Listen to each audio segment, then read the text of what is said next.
Then they hit him again on the head, and he moaned in pain and began to speak. Indeed, it is the truth that I am the king of wisdom of the Jews, as it is written by the old prophets. Thus, I am also the true prophet of all humankind on earth. But in all truth, I am not the prophet of those confused Israelites who call themselves the sons and daughters of Zion. Truly, I say to you, just as you beat and mock me, you shall be beaten and mocked by those whom you, since ancient times, have enslaved and whose land you and your forefathers have plundered. And the time will come in 5 times 100 years when you will have to atone for this, when the legitimate owners of the land, whom you have enslaved and deprived of their rights, will begin to rise up against you and fight against you on into the distant future. A new man will arise in this land as a prophet, and he will legally and rightfully condemn and persecute you, and you shall pay with your blood. This man will establish a new religious cult specifically for the forceful preservation of the truthful teachings and will have himself recognized as a prophet. Through these actions he will persecute you for all times. Although according to your claim he will be a false prophet, just as you slanderously claim of me, he will bring you new teachings that will seem false to you. Nonetheless, he will be a true prophet, and he will have great power. He will have your people persecuted for all times. His name will be Mohammed, and his name will bring horror, misery and death to your kind, just as you deserve. Truly, truly, I say to you, his name will be written for you in blood, and because of your offenses the hatred against your people will be endless. In this way, he will be a true prophet, even though you will claim him to be a false one, and he will bring you teachings that will in part seem confusing and unintelligible to you. His emerging religious cult will eventually end when his and your followers lay the foundation for a bloody conclusion. His teachings, too, will be distorted and falsified, and will result in an evil and confused religious cult, and as he spoke in this manner, the chief priests and members of the council of elders seethed with rage and beat him so harshly that he collapsed and whimpered. Once they had beaten and mocked him, they took off his mantle, put back on him only his undergarments and led him away in order to crucify him. Upon his right shoulder they placed a heavy wooden cross, so that he himself would have to carry this great burden to the place of his own death. But the cross was heavy, and Jmmanuel groaned under the burden. His blood combined with his sweat into a vile mixture. Jmmanuel collapsed under the heavy burden because his strength left him. But when a stranger came along by the name of Simon of Cyrene, they forced him to help carry the cross. Soon they arrived at the place called Golgotha. His path there was difficult, because he was being beaten, reviled and mocked. They gave him wine to drink mixed with the bile from animals. When he tasted it, he did not want to drink it, and so they beat him to make him drink it. Then they forced him down on the cross while beating him, and nailed his hands and feet onto the wood. This was done for the first time and contrary to custom, because until then the crucified were tied to the cross. After they had nailed him upon the cross and erected it, they divided his clothing among themselves by casting lots.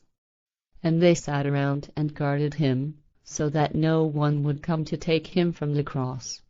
Also, 2 murderers were crucified with him, one to his right and one to his left, so he was between them. Those all around him defamed, mocked and ridiculed him.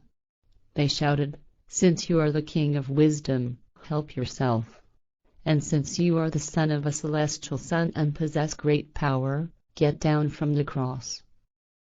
The scribes, Pharisees, chief priests and elders of the people likewise mocked him, saying, "You helped others, but you cannot help yourself. Since you are a king of wisdom, get down from the cross and help yourself. If you do that, we will believe in you and your teachings." He trusted in his wisdom and in his being the son of the angel Gabriel. Thus, let his wisdom or the angel Gabriel save him now if he so desires.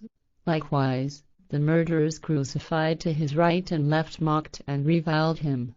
Then the sky clouded over, the sun became dark, and a great storm spread across the land, which was rare at that time of year but happened now and then. The terrible storm raged for 3 hours before the sun again broke through the clouds. At that time Jmmanuel cried out, "I'm thirsty.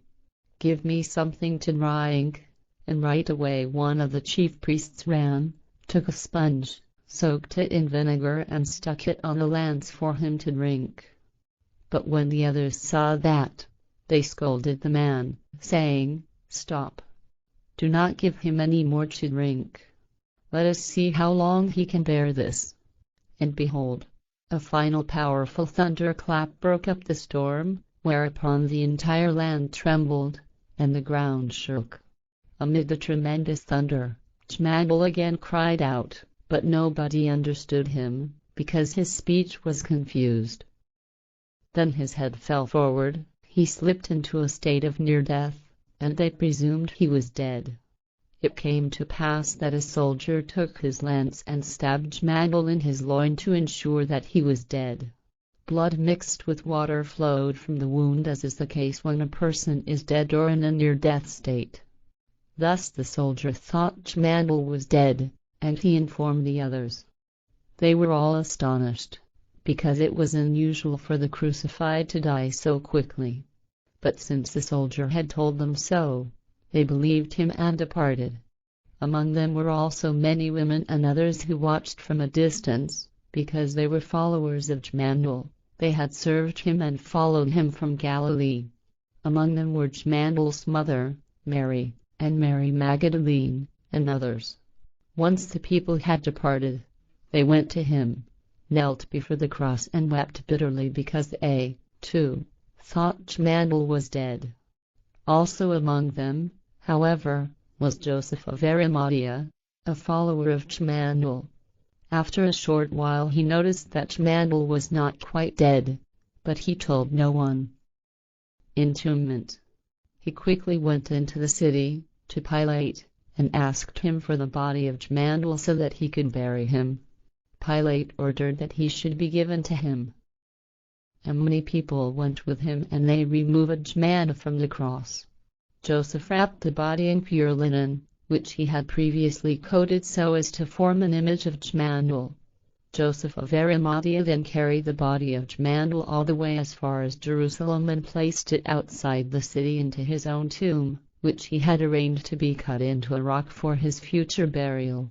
And he rolled a large stone in front of the door of the tomb and went to obtain medicine so he could take care of Jmmanuel.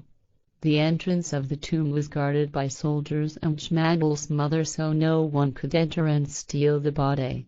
Joseph of Arimathea, however, sought out Jmmanuel's friends from India and returned with them to the tomb. There they entered through a secret second entrance unknown to the henchmen and soldiers, and for 3 days and 3 nights they nursed him. Soon he was in better health and again with good strength.